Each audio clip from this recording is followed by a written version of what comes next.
We all know nothing beats the energy of playing live roulette in a casino. But playing roulette online sure does have its perks. At the casino, you'll average 40 to 50 spins per hour. But online, you're looking at 100 to 150. The more spins, the more chance of wins. Now, go get lucky. See you in Las Vegas. Let's get lucky.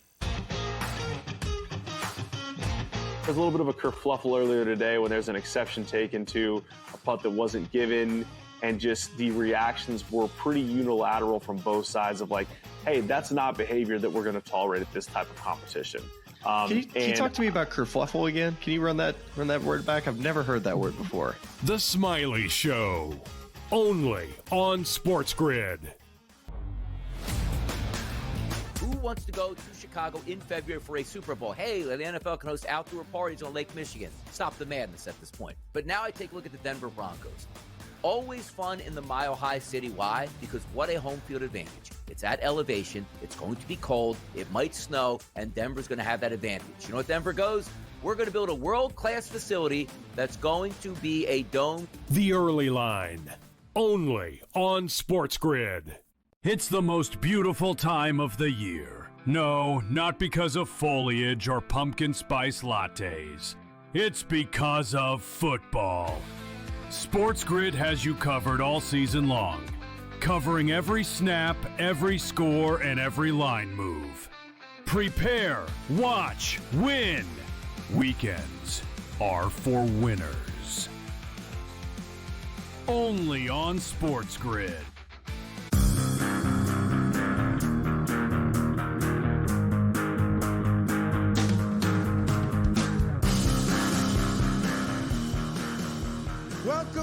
Welcome to another edition of the Craig Carton Show. Craig Carton with you for the next full hour. Week 2 of the NFL has begun. All pumped up about that. Before we get into that, I just do want to acknowledge one thing, especially broadcasting from New York, being from New York. Today is the 24th anniversary of the terrible attacks on America and on New York, 9/11, of course, and on the heels of the tragic assassination yesterday of Charlie Kirk on a Utah college campus. Your take takes on a bit of a different meaning because we are somber today. We want to remember the victims, not just of 9/11, but of course Charlie Kirk and his family, a wife and 2 children who were left behind with senseless violence. So as we enjoy football today, as we enjoy sports today, as baseball moves towards its pennant races, today's also a day to reflect somewhat and take a step back and recognize how fortunate we are to be Americans, how fortunate we are that we have the backdrop of sports to distract us from real life. But we should never forget what happened, not just yesterday, but 24 years ago.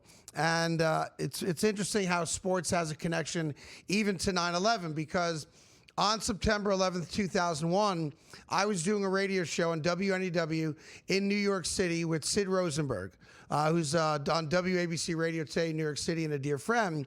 And the New York Giants had just played the Denver Broncos on Monday Night Football, the night that the Broncos opened up their brand new stadium. And the Giants lost that game on Monday night. And we came in Tuesday morning and we're kind of having our fun talking about Giants and Broncos. And then while we were on the air, the first plane hits the tower. The second plane, of course, hits the tower. And you know the rest of the story. And I've always said it was the single worst radio show I ever did. And we went from talking about Monday Night Football and the Giants opening up with a bad loss to all of a sudden our world changing and our lives changing. So even in our despair, sports was a part of it. And as we all remember, a couple weeks later, when the NFL made the decision that I totally agreed with to resume playing football, to give us Americans some type of release from what we had just witnessed and experienced, I was grateful to have football in my life. And then as a New Yorker, and you guys have all seen the 2 specific pieces of tape that I want to reference. One, the Mike Piazza home run against the Atlanta Braves at Shea Stadium for the New York Mets. The home run meant nothing other than we were back and 50,000 people strong cheering on the home run that gave New York a win. And then, of course, and all politics aside, when George Bush took the mound at Yankee Stadium and threw a perfect strike, it was, again, sports taking us away from something that happened and making us all unite as Americans the way I wish we could today. So, thoughts and prayers go out to the Kirk family and to those of you who lost a relative, a loved one, an EMT, a first responder, a firefighter on 9/11 24 years ago. We will never do a show on 9/11 and not acknowledge the great loss that their family suffered, and hope that by doing an entertaining show today, we can get your mind a little bit off those things and get moving towards some semblance of normalcy. And I appreciate you letting me say that to you. A guy that played for the Denver Broncos, albeit retired a year before, the attacks on 9/11, is my old partner on television on FS1, who happens to be in New York City today and hit me up and said, "Yo, let's get the band back together." I present to you 3-time Super Bowl champion. Some people call him Stink, Mr. Mark Schlereth. Great to have you here. It's good to be here. Eloquently said by you. I was actually in the stadium that night. It's the first game I've ever gone to that I didn't play in. First professional game that I ever went to that I didn't play in. Eddie McCaffrey broke his leg in that particular game, but I was there. The next morning, I was set to go fly to ESPN. I was in my living room watching the news, and obviously the whole world changed. So, for all of us, it was just sitting there in shock and awe and just like, I can't believe what is happening. And I that flight never took off, right? You couldn't fly. No. They grounded everything. Right. And then the next week when they opened the airports back up, I think it was a week later, I'm flying through because you couldn't get to Bristol, Connecticut, directly from Denver. And so then it was like a week later or 10 days later, whatever it was, I was flying back out. And I'll never forget walking through Chicago O'Hare, going from one flight to the next. It's completely empty. Yeah. There's a handful of people in O'Hare, and they're playing over the intercom Yankee Doodle, I'm a Yankee Doodle Dandy. Yeah, and just kind of American-themed songs. Right. And it was just eerie, man. It was just so eerie. Anyhow, it's good to see you too. Yeah, it's so good to be with you, man. You see that? People are like, are you guys really friends? You guys talk? You guys hang out? We're like, we do. We are. Yeah. Yes. And it gives us a chance not to hear from Tyrone today at all, which is also a positive. So, I was wondering, when I watched you, by the way, I was like, who this? Yeah, right. Where did he come from? So a funny thing happened to me last night. Yeah. So I always carry this is my little to-do list, right? They want you to talk into the microphone. I always carry a professional. I always carry this little to-do list thing, right? Yes. And it's in my back pocket, and I put it in the seat of the plane. Yeah. So I put it in the seat of the plane, and I get out of the plane, I get my bag and stuff, and I walk, and I get to the next seat, and I was like, oh, shoot, I forgot my little doodle book, right? Yep. So I go back in the aisle, and I'm reaching over the seat, and the guy that's coming behind me goes, everything okay? I go, oh, no, I just forgot something. He goes, all right. And so I grab it, and then I follow out. A couple people later, a couple people go by. Yeah. So I walk into the bathroom, I'm using the urinal, and I'm standing there. I'm not paying attention. Surprised at your age you didn't go 3 times on the plane. Right. No, I didn't. But I was standing at the urinal, and the guy goes, did you find it okay? I was like, yeah, it's where it's always at, right there in my pants. I didn't know who he was. He's like, no, the book. I was like, oh, you're the guy. You're the guy. So, same guy. Yeah, that happened to me flying to New York. Did you get his phone number? Yes. I got his phone number, his address. I'm going after the show. Hey, whatever it takes. If he's buying dinner, I'm in. That's what Tyrone once told me, right? That's right. That's right. All right, let's get to some football. Week 2 does start tonight. Mark did the Carolina-Jacksonville game on Fox this past Sunday, so we'll get some thoughts on the Jaguars and his favorite little guy quarterback, Bryce Young, who proved again he's not a quarterback. But tonight, you have a battle of could-be Titans tonight. Jaden Daniels, Washington, they beat the Giants there 1-0. Yeah. On the flip side, Green Bay. Hard to argue, outside of maybe Philadelphia, that any team in football looked, well, I guess you could say the Bills and Ravens offensively, looked better and more dominant than the way the Green Bay Packers did in that win against the Detroit Lions. Now, you could have said, home opener Lambeau Field, good team, addition of Micah Parsons, not crazy that they'd win the game, but they made Detroit look like the pre-Dan Campbell Lions. Yeah, pedestrian right? at best. And I it's really interesting. A couple things just jump out at me at that game. Like, you look at week 1, over the course of the weekend, offense was anemic for the most part, right? Lack of execution, lack of the little things that we don't practice anymore on, under the guise of player safety, and we just can't practice anymore. Like things as easy as snap count. Like when the snap, like you're motioning across the formation, you're going to kick out a defensive end, and you hold the snap count too long, and then all of a sudden you don't have the leverage or the angle. Like little things like that, they cost offenses all kinds of yardage, all kinds of mistakes, all kinds of penalties, all those things. When you watch the Packers, one thing that stood out to me, protection. I mean, the Detroit Lions did not get a sniff. Right.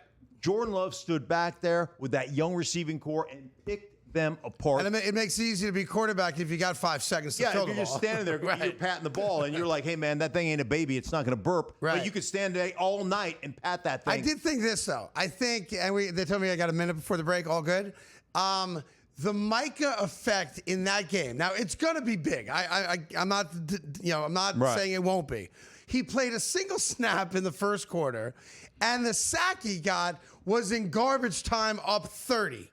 So and I'm saying that because don't sell the Packers defense short regardless of Micah. That's a badass defense. I know Kenny Clark was a really good defensive tackle. Absolutely. Had been to a Pro Bowl, right? Absolutely.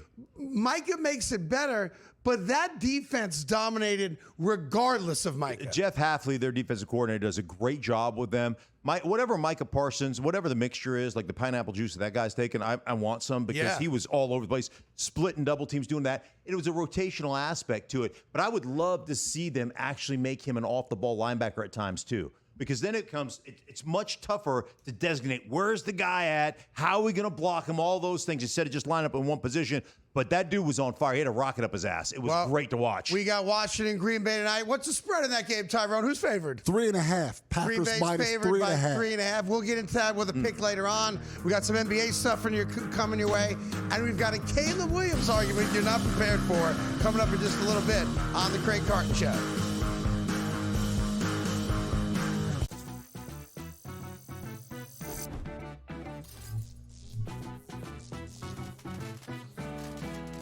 New to social casinos? You're in for a treat. Most online casinos offer bonus cash or coins just for signing up. That's your own little participation trophy. Now, go get lucky. See you in Las Vegas. Let's get lucky. Remember these names: AZ Fudd, Olivia Miles, Lauren Betts. Depending on who wins that lottery, that's going to depend on who goes one. If Washington wins, it's Fudd. She's from the area. If Dallas wins, they're going to bring Fudd to play with, obviously, Paige. If Minnesota wins, I think they go Miles with the point. If Seattle wins, they go with Miles, and the same thing with Chicago. Betting above the rim. Only on SportsGrid. If a game is on the line, give me the Navy kicker. Oh, the guy's going into battle in 2 weeks. He can't make an extra point. Come on. From a mindset perspective, I'm not. Listen, we thank them for their service. I love them. Okay. Yeah. But the bottom line is, if you have a bet and you have an academy kicker with a field goal or an extra point, you got to hold your breath. 27 yards. You know 27 yards. The kid shanked it from like 30. SportsGrid's College Football Today.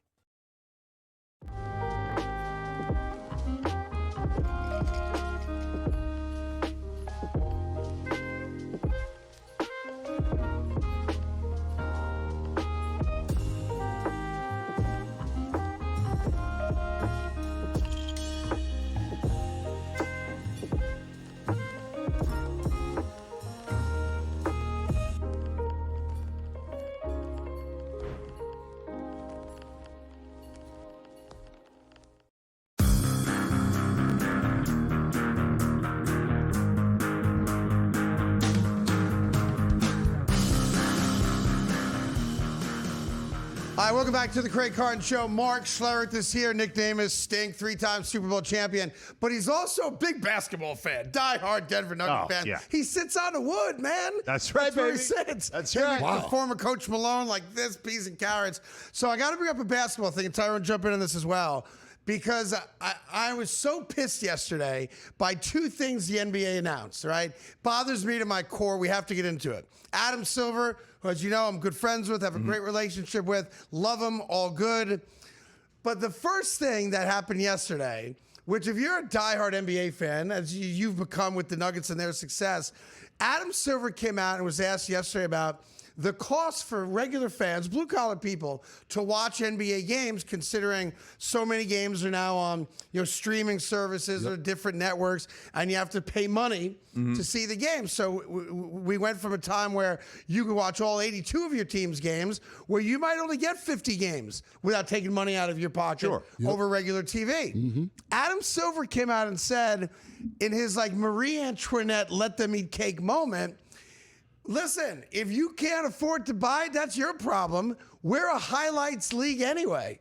Just wait for the highlights and watch the highlights, which is so dismissive of the fandom a lot of us have. Me for the Knicks, you for the Nuggets, Tyrone, you for the Sixers. Yes. I want to see every minute of every Knick game this year if I can. And if I can't afford to watch it on certain streaming services, the answer shouldn't be suck it up, just wait for the highlights to come out. Yeah. It's disrespectful to my fandom. Completely tone deaf. Yeah, it is tone deaf. And I lived this with the Nuggets for years in Denver, where you couldn't watch the Nuggets in Denver. Right. Yep, for and years. So you're seeing a team win a championship over that time. You're seeing a guy in Jokic win 3 MVPs in that time. You're watching the golden age of Nuggets basketball, and there's a whole generation of fans, your next generation of kids, 7, 8, 9, 10, 11, 12, whatever they are, that are going to be your consumers in a few years that you are neglecting, letting watch this unbelievable run they've been on. I'm with you. Yeah. I absolutely hate it. And the thing is, I get the business aspect of it. Make money. Who's going to say no to capitalism, right? That be, other than the new mayor of New York, it's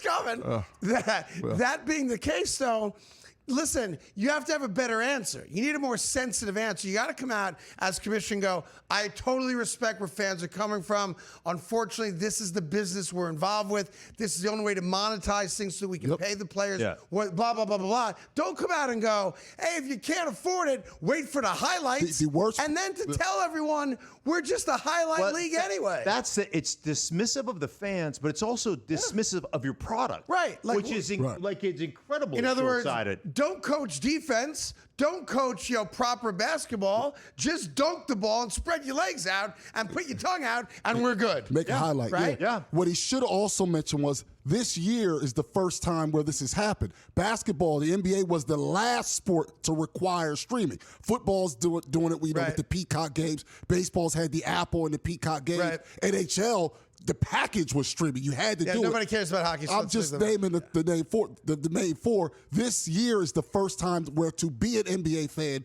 you had to stream. It's brand new. He didn't recognize it. And then here's the second thing the NBA did yesterday, and this one bothered me even more. Because I'm tired of the coddling of NBA players. All right, I'm tired of the woke crap in sports. I'm tired of the fact that athletes today, specifically NBA players, are nothing like the athletes of your era, before your era, even the generation right after you, Mark, when you played, finishing up 2000, right? The NBA announced yesterday that they've listened to the players, and the players have been upset that if you heave up a half-court or full-court shot at the end of a quarter, into the half end of the game, that if you miss it, and you're going to miss it a lot more than you make those shots, obviously, that attempt will no longer count against your field goal percentage. Because God forbid you take a shot from 65 feet and miss it, and your stat goes down 0.1%. How do you live with yourself? So the NBA said, we're going to further cater to you, and we don't want you to feel bad about your performance, and we want you to take those shots. What it means is that there are players in the NBA that refuse to take that shot because it's negatively impacting their own personal stats. If you make the shot, does it count? Yeah. Do you get 3 points for it? Yeah. Does it count for your shooting percentage? Yeah. So if you miss it, it should count against your percentage, and you shouldn't make a business decision. I remember that clown, boring son of a bitch, Wally Zerbiak, once told me that he had a $200,000 bonus on being a certain level field goal percentage. Yeah. And the last 10 games of a season for the Cleveland Cavaliers, he refused to shoot from 3 because you didn't want to lose the bonus. Get the money. I would have fired you on the spot and traded you to the worst team in basketball. Let's just call them the Brooklyn Nets. Yeah, that's like in baseball having a certain percentage, certain hitting percentage, and saying, hey man, I'm not going to play the last 4 games, right? Because I want to keep my percentage. Candy ass is what it is. It's completely candy ass. And the fact that players would even allow this, the players want it. They exactly. demand But it. What I'm saying is the fact that the players would actually lobby for this. Yeah. How soft are you guys? I'm with you. And by the way, and again, I want to be clear. I like Adam Silver. I think he's been a very good commissioner, right? When the players come to you with this egotistical demand or request, we don't want the half-court shot to count against our field goal percentage. You know what you say? We're paying you $70 million a year to play basketball. If you miss a shot, it counts against you. And if you have the shot, you better take it. This is very hypocritical of both of you gentlemen. Just now you were championing for fans, right? I'm a champion for the fans. That's right. Well, I don't give a damn about the players or the league. This is better for the fans because those attempts are exciting for the fans. So if this leads to more players taking those attempts, the fan wins. Well, that's what I don't care about. The fan wins because now at the end of those quarters, you now get those shots. The fans win. The fan wins. And listen, if you've got a set of testicles, thank you, right, and you take shots, it doesn't. Like your percentage, who gives a shit? Are we winning? Are we trying to win? I'm with you. So you care. Right, because here's the deal. Okay. By not taking that shot, you're guaranteed you're not getting 3 more points on the board. And so what? Your field goal percentage. If you take 3,500 shots a year and you take 6 full court shots that miss, it does not have a major impact on your field goal percentage. And we got to stop currying favor to these pusses. I'm sorry. We have to stop it. Now, we got to take a quick break, they're telling me. We are not getting kicked off. It's a scheduled break. More Carton Show right after this.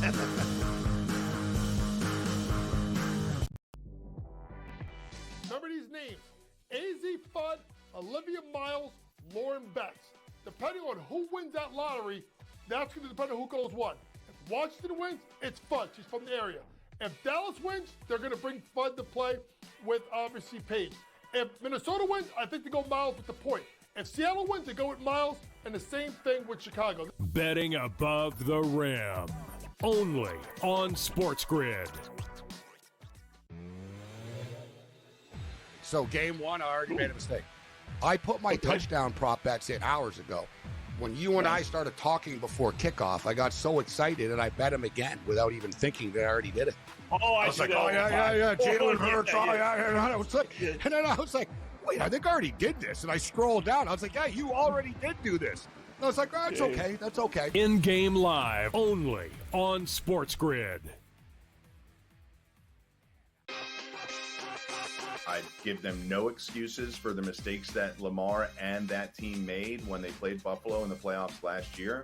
But I do think they've done enough to improve the team in the offseason. I think the offense was way better. The defensive line and the offensive line played really well in the back half of the year last year. Almost all of that talent is back.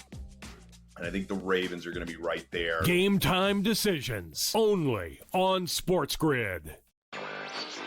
To your point, Greg, if anybody else is able to make a dent, it'll have to happen now. ESPN has had about 3% market share. Their goal is to get to 10% by next year. So if they can't make a big push this year and really see a lot of the new features that they put on their apps, a lot of the integrations with ESPN fantasy products, with ESPN, flagship products across the board, if those don't pay off soon this football season, it might be curtains for them. Newswire, only on SportsGrid.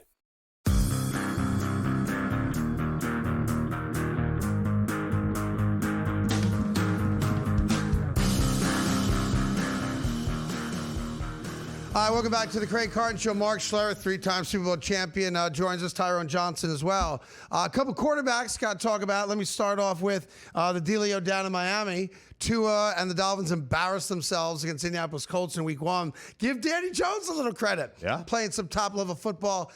Tua had a press conference yesterday, and he was asked about the criticism he's receiving after what was arguably his worst game in a long time.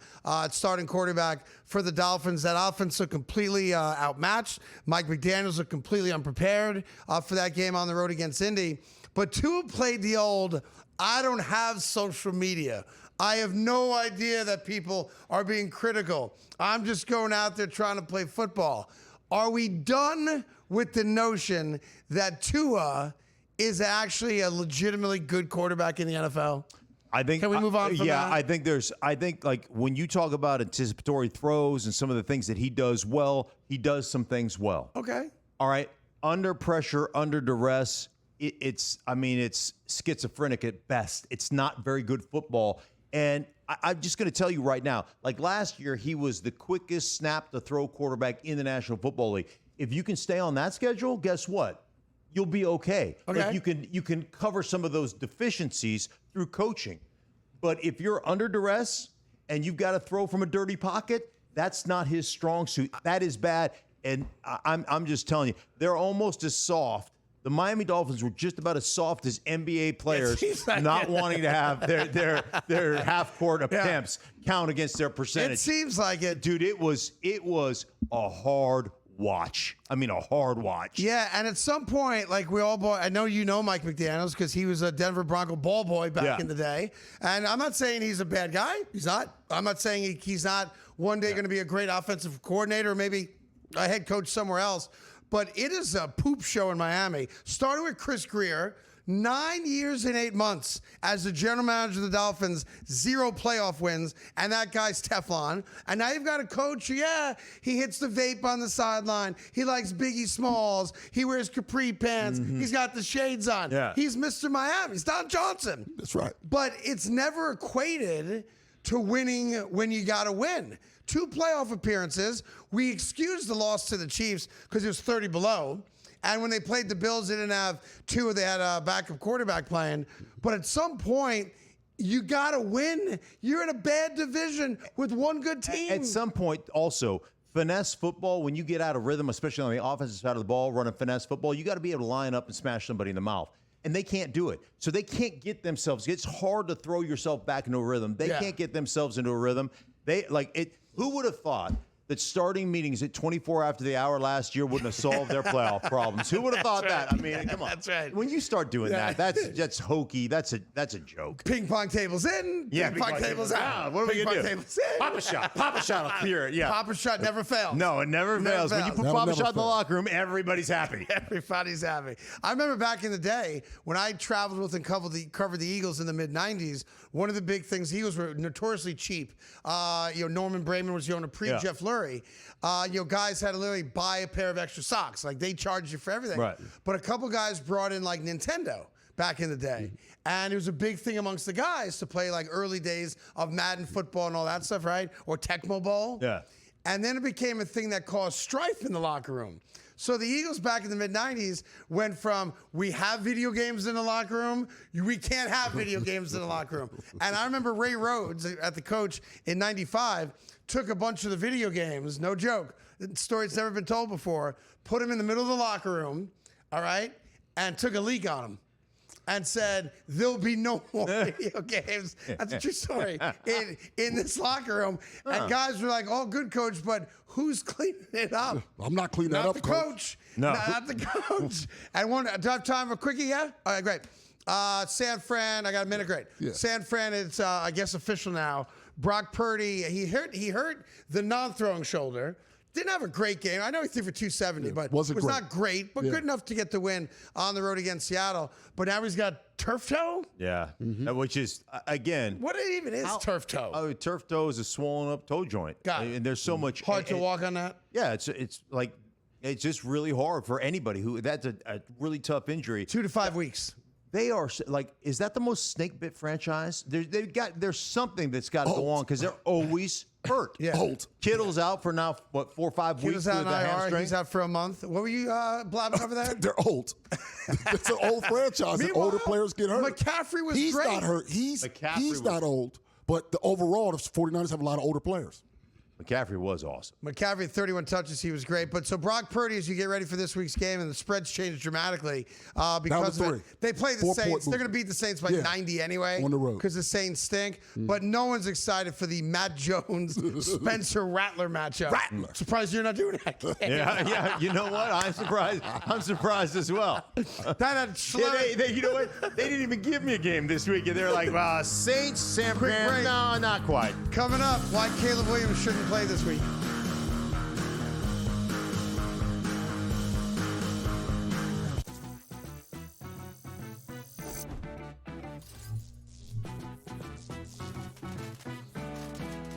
New to social casinos? You're in for a treat. Most online casinos offer bonus cash or coins just for signing up. That's your own little participation trophy. Now, go get lucky. See you in Las Vegas. Let's get lucky. Remember these names: AZ Fudd, Olivia Miles, Lauren Betts. Depending on who wins that lottery, that's going to depend on who goes one. If Washington wins, it's Fudd. She's from the area. If Dallas wins, they're going to bring Fudd to play with, obviously, Paige. If Minnesota wins, I think they go Miles with the point. If Seattle wins, they go with Miles, and the same thing with Chicago. Betting above the rim. Only on SportsGrid. If a game is on the line, give me the Navy kicker. Oh, the guy's going into battle in 2 weeks. He can't make an extra point. Come on. From a mindset perspective, I'm not. Listen, we thanked them for their service. I love them. Okay. Yeah. But the bottom line is, if you have a bet and you have an academy kicker with a field goal or an extra point, you got to hold your breath. 27 yards. You know, 27 yards. The kid shanked it from like 30. SportsGrid's College Football Today.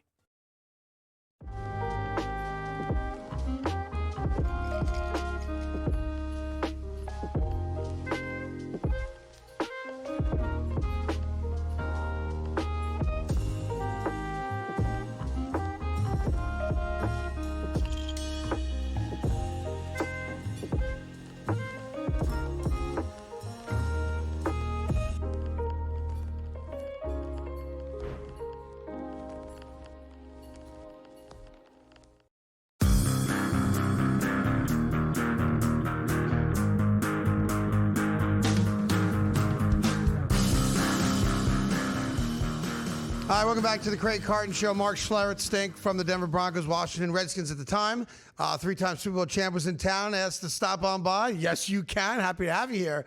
So, big game this weekend between the Chicago Bears and the Detroit Lions. Both 0-1. Obviously, the Lions got embarrassed by the Packers. Chicago Bears had a terrible fourth quarter and threw away a win, 17-6 lead, by the way, against J.J. McCarthy and the Minnesota Vikings. And I keep thinking about this Caleb Williams, right? I was trying to think of a good comparison. Who do I compare Caleb to? It's quarterback to quarterback. So I'm a position specific and a fair comparison. And I thought I came up with a genius comparison, right? Okay. Shoot it down if you shall. Okay. I don't think it's shoot downable. All right? No, not shoot downable. I don't think you can shoot this down. You can try. Both of you guys are fine by me. Caleb Williams is the NFL's Arch Manning. In that everyone's talking about how great he's going to be. Everyone's talking about generational this, generational that. But he's never actually been really good. You know, Arch Manning had the terrible Week 1 game against Ohio State. It was awful. Awful. Came back against a much lesser opponent last week, and exactly what we thought would happen. Obviously, the offense starts clicking. He had a great first quarter, but it wasn't awesome in that game. Even though 5 touchdowns, I get it. It wasn't like he was the best player in the country, and he was going against what amounts to a high school team. And I'm thinking about it. We just anointed these guys. Chicago Bears fans did. But I didn't get it. You're desperate for a legitimate quarterback who could throw for 4,000 yards and 30 tutties, which has never happened in Bears history. In Texas, you're like, hey, Quinn Ewers is gone. Yo, he's a Manning. He's got Eli's last name. He's related to Peyton. He's going to be the next great quarterback. But neither one of them have ever done it on their respective fields. And I'm starting to think now, let me go back to the Chicago Bears and Caleb Williams. I know Tyson Bagent is their backup. And after him, I think Case Keenum is the third-string quarterback. Mm-hmm. So forget about him for a second. You're going to be 0-2, in my opinion. The Lions are going to rebound after the embarrassment against Green Bay. There's no doubt in my mind Dan Campbell's going to have those dudes ready to rock on Sunday against the Chicago Bears. Back-to-back divisional games. Can't go 0-2. Can't start off the year 0-2, especially 2 divisional losses, right? Correct. And Chicago, to be fair, is facing the same thing. They lost to Minnesota, divisional rival. But if the Bears come out 0-2, and I think they will, and the Lions do what I think they'll do defensively to Caleb Williams, that is make him look average at best, why are we committed to just running him out there every single week? Because we picked him first? Right. Well, that's part of it. The other part of when you talk about generational talent, you're talking about things that don't necessarily equate to being a great football player. Like your ability to throw the ball, your ability to scramble around, your ability to do all these things. And when I evaluated him, when I really studied Caleb Williams coming out of college, there were some issues that I had. The issues that I had coming out were, I think what wins in the National Football League is boring. Being on schedule, right? Reading through your progressions. If one is open, take it 100% of the time. If you got to get to 2, then get to 2.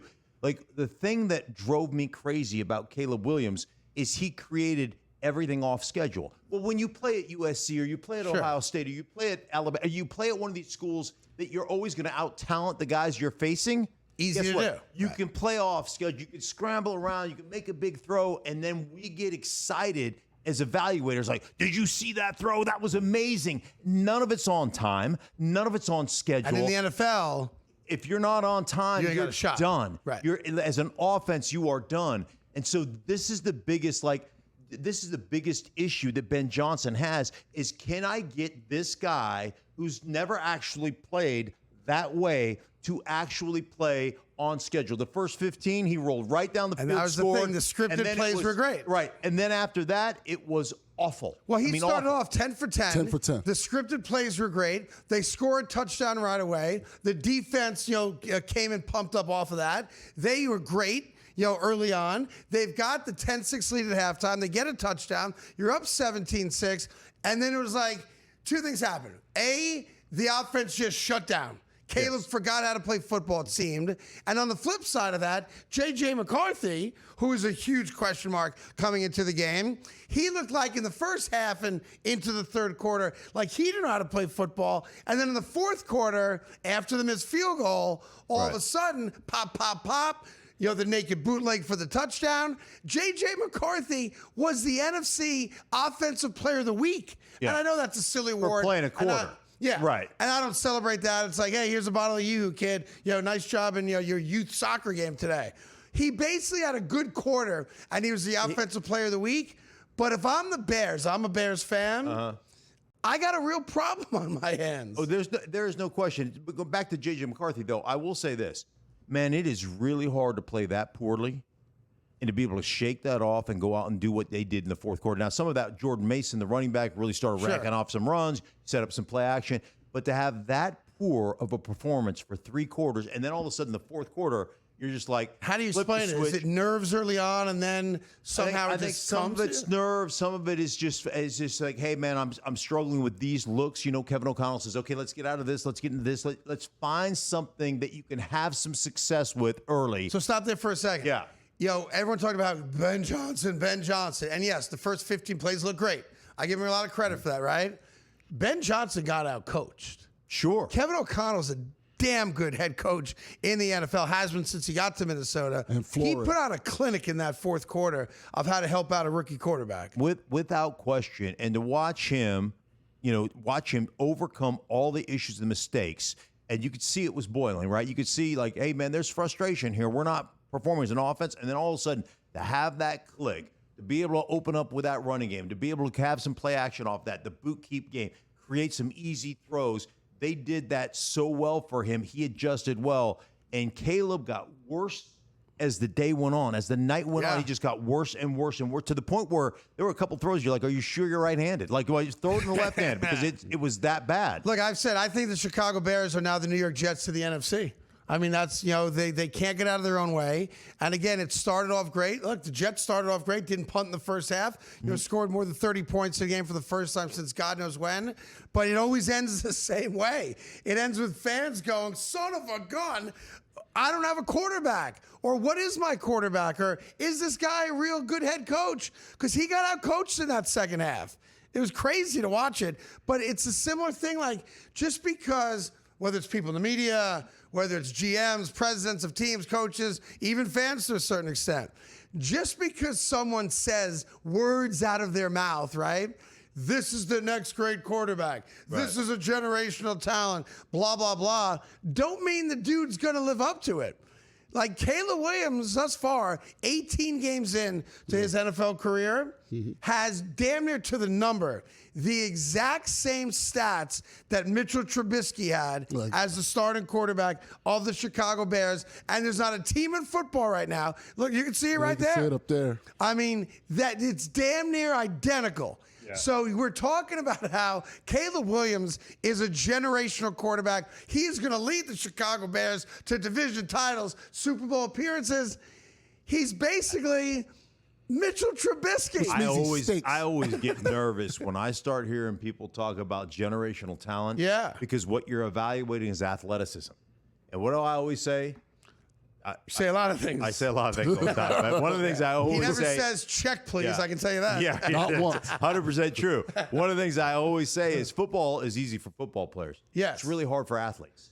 And you got to be a football player. And, like, athletic talent, it's great if you can play, but it just does not equate to being a great football player. And so far... throughout his career, he has not proven that he can be a great everyday quarterback. No, but I agree. He is a great athlete. It's like it was my big beef when the Jets signed Justin Fields. And to Justin's credit, I thought he had a really good opening game for the Jets. He did everything. He threw the ball crisp on a line. He also ran well. But my beef when they signed him was he's a great athlete. I love him with the ball in his hands in the open field, but I don't love him when he's got to throw the ball. And the way I understand football, quarterbacks need to throw the ball.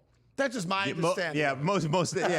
That's part of it. That's a big part of it. That's just my simpleton understanding. Usually about 35 times a game that happens, right? Usually, you think? On an average game. Anyhow, we'll do picks on that tomorrow. That's Chicago, Detroit. More on tonight's game, Washington, of course, and Green Bay, and more from my main man, Mr. Mark Schlereth.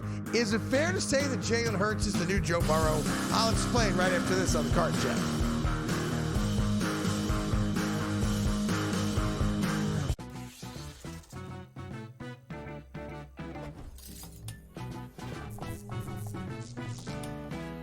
We all know nothing beats the energy of playing live roulette in a casino.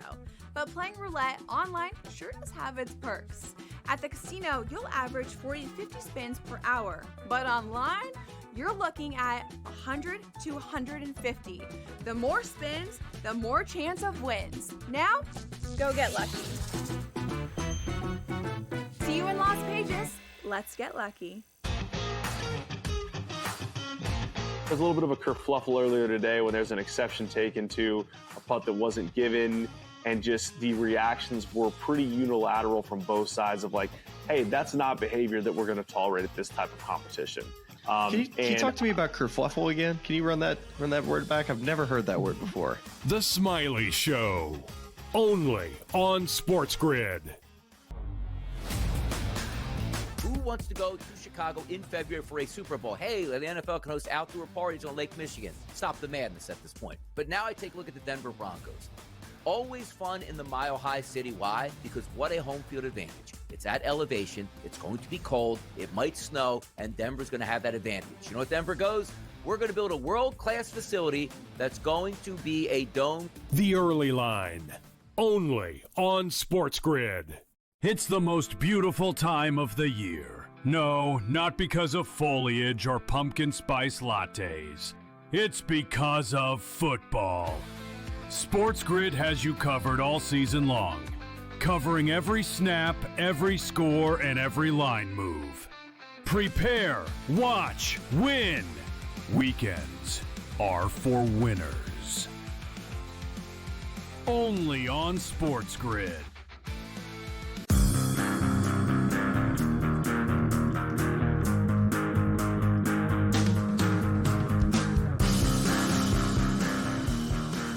Hi, welcome back to the Craig Carton Show. Mark Schlereth joins us for a few more moments here. Tyrone Johnson's here as well. We'll give you thoughts coming up before the end of the hour on tonight's game between Washington and Green Bay. You can make the argument the winner of this game is right there with Philadelphia as the best team in the NFC. More on that coming up. But time for some news and notes around the world of sports and beyond. I am a compulsive gambler, so I don't gamble anymore. I can't do it responsibly. And I've not gambled at all in more than 7 years now. But there's when I see certain gambling stories I find interesting, I do share them with the audience to show you the level of addiction at times and the crazy stuff some people do. Dude's on a cruise. You were just on a Disney cruise. I was on a Disney cruise. Matter of fact, Mark Schlereth was on the Disney cruise where the guy dropped his kid overboard into the water. You were on that cruise? I was on that cruise, jumped off. Yeah, absolutely. Yeah. I was on that He jumped into the Atlantic Ocean and couldn't find the kid. Yeah. Other people did, so thank God the girl's okay. Yeah. But Mark tried. He jumped in, started swimming with the shark stuff. That's pretty impressive. He's good. Wouldn't have been and me. Now, so a lot of these cruises have casinos on them. Yes. Which is, I guess, an alert for some people, international waters. So a guy lost $17,000 at the casino and didn't want to pay it.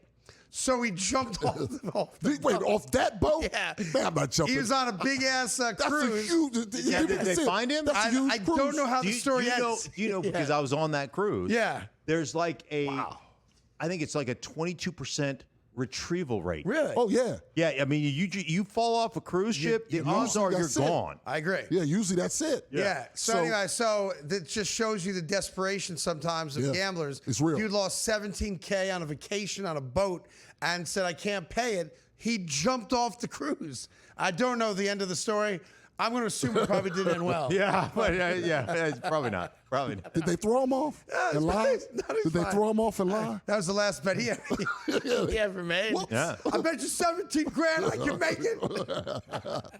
All right, you get back on the ship. You double down. We'll I'm call going it to swim even. to that island. But if you don't come back. Yeah, he's like, if I make it to that island, we're square. Right. And the boat's like, yeah, sure. buddy, I dare you. All right, so that's one.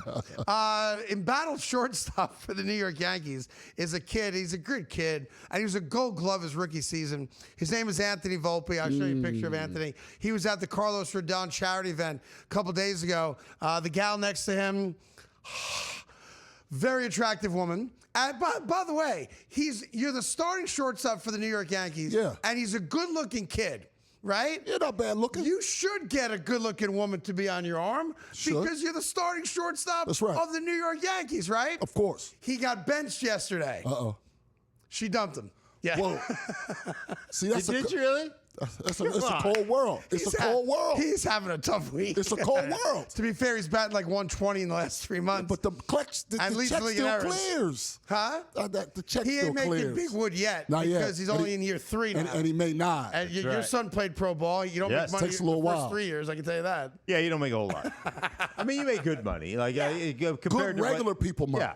Yeah, not like, good pro athlete you're not a money. pauper. Good regular No, money. yeah, regular people money. Yeah. Great You make regular people more money. than regular people money, but not like real athlete money. Yeah, he's not making Juan Soto money. Yeah. No. But yes, he makes more than a garbage man. Yes. Yeah. A teacher. A teacher, Yeah, sure. people like Right, that. He is a professional athlete, Yeah. and he's going to be just fine, as are the New York Yankees, who lost by another double-digit run score yesterday to the Detroit Tigers. That's the first time in Yankee history they lost by double digits back-to-back at home. Has never happened before. That's number 2. Number 3, remember that situation where Lamar Jackson pushed that fan back? Yes. Yeah, Who after was- he pushed the And by the way, teammate. he did the right thing, in my Yeah. opinion. Yo, if you don't want players hitting fans, fans can't hit players, right? And he shouldn't have been fined or suspended. So I think the NFL got this one right. But the dude he pushed, and the guy didn't fall down or nothing. No. Did an interview. I don't care to hear, but you guys just show the video or the still shot. The guy showed up for like a press conference wearing a neck brace. All right?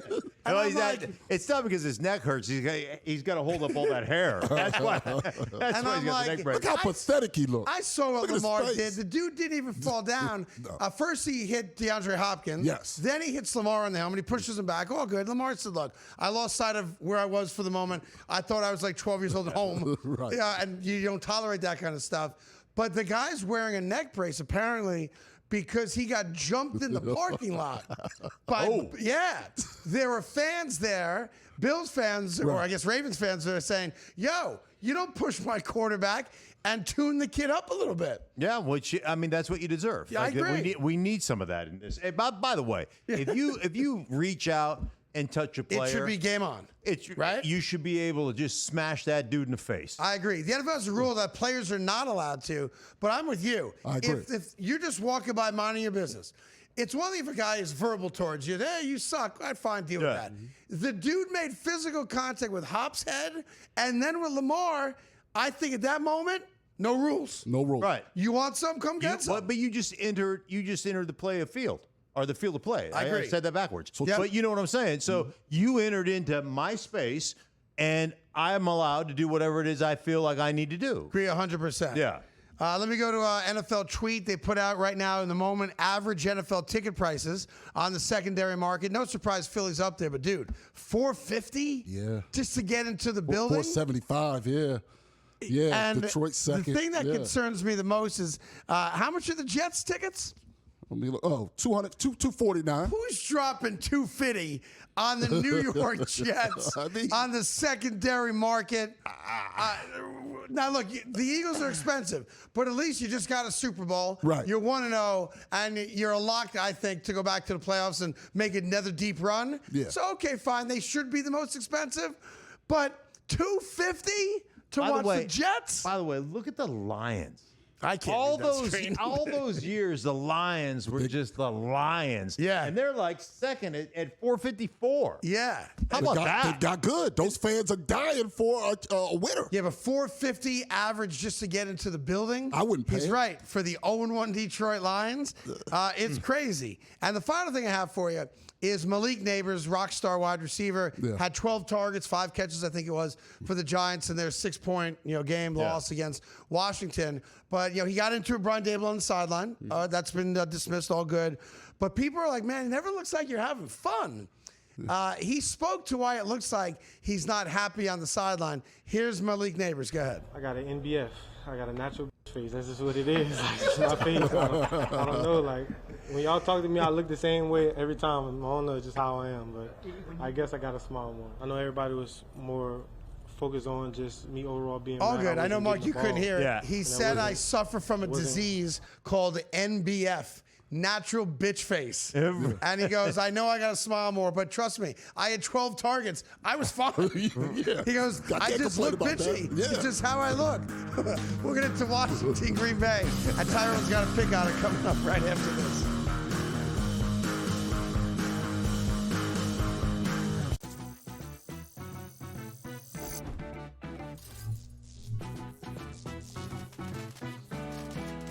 New to social casinos? You're in for a treat.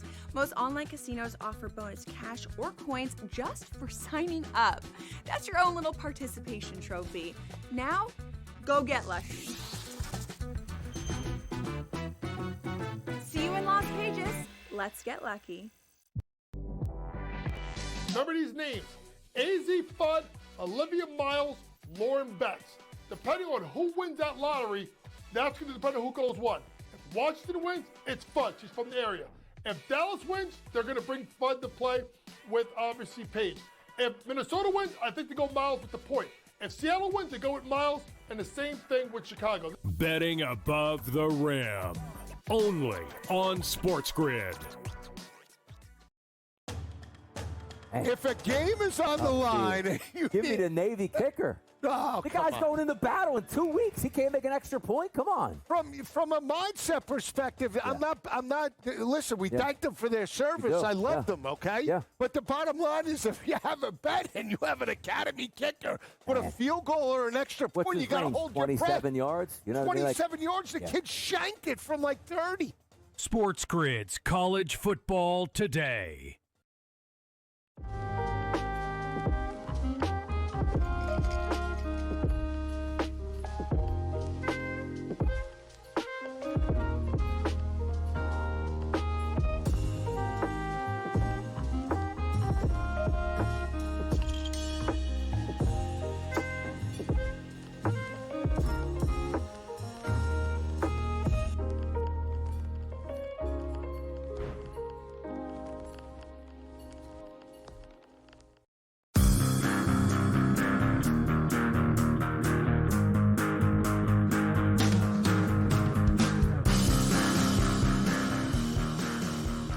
All right, welcome back to the Craig Carton Show. We got football tonight. Week 2 starts. We got Stink in the house talking football. Washington 1-0. They beat the Giants. Giants had no offense, 21-6. Giants defense is going to be very good this year, and they did a good job for the majority of that game, I thought, against Washington and Jaden Daniels. Green Bay, of course, the toast of the town. Them in Minnesota right now sitting on top of their division. This is a great game tonight for Thursday night. I know you've watched literally every play of every game. It's what he does. He's sick in that regard.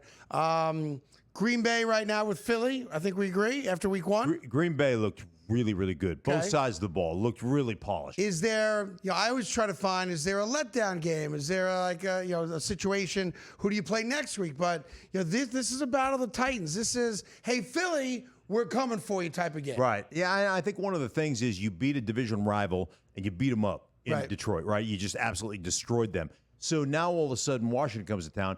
You know how good they are. You know what Jaden Daniels did last year, what he did week 1. They can run the football. They've become a really good offense. And I think defensively, they're better than we give them credit. They just get overshadowed because that offense is so dynamic. So this is a great matchup. I don't think you're going to have a letdown game because you know how valuable this game is, what it does for you at the end of the season. So this is a big-time matchup between Washington and Green Bay. I always wonder, when you play, I don't know if you got to ever play on Thursday nights, because when you played, they weren't doing Thursday yet, right? They didn't. We did. Thanksgiving. No. Right? Thanksgiving. I always wonder, I would think, if I'm a coach, sometimes you got to dangle the carrot, right?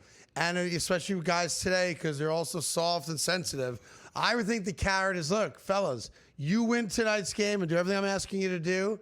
I'll see you on Monday. Yes. Right? 100%. That's what that 3-day kind of weekend, that's a carrot dudes respond to. Yeah, they'll be like, hey, man, come and get your own lift, watch your own film, right? If you have to get treatment, you got to come in for treatment, schedule that. Right. But if you want to roll out of Green Bay for a couple of days, go knock yourself out. Because there ain't nothing to do in Green Bay. Yeah. Like when I was in Denver and we would win and we'd have those 3-day weekends or whatever, it'd be like guys would be rolling to Vegas. It'd be like, let's go to Vegas. Road trip to Vegas.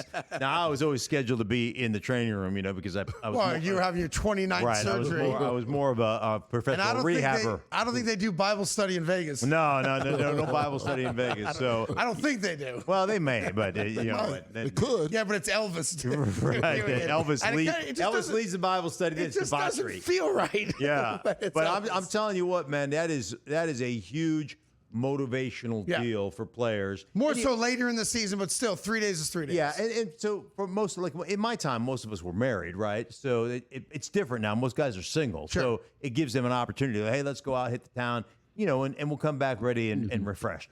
You have a pick on that game, Tyrone? You're under 500 thus far this year. 1 and 2. It's very under early. 500. It's very early. You're winning at a 33% clip, and I keep telling you ain't good at it. Stop doing it. Listen, I'm making picks every week. Okay, no. In all seriousness, when it's a somewhat evenly matched game, I bring travel into it on a short week, especially. Packers are home. For that reason, I like them to win and cover tonight against Washington. For those reasons. And what's the line of that game? 3.5. So I like them So you're taking the Green Bay Packers to win and cover. Yes, indeed. Tells me what I know I should do.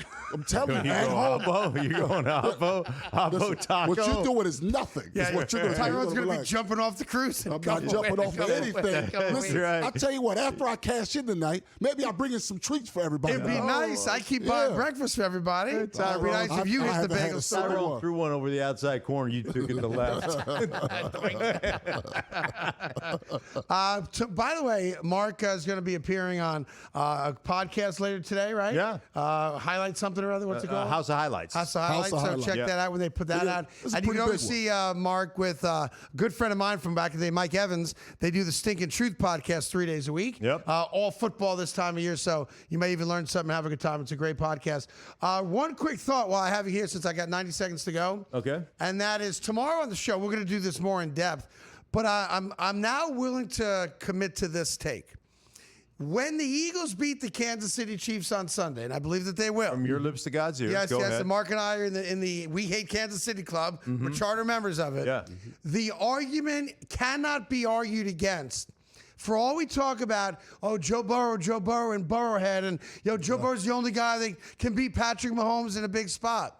Jalen Hurts will go to 3-1 against Patrick Mahomes, including the Super Bowl back in February. If you include the postseason, yep. Everything good you say about Joe Burrow, you're going to have to start saying about Jalen Hurts, because he will be the new king of the mountain when it comes to what quarterback ain't afraid of Patrick Mahomes. We all accept that Burrow's that guy.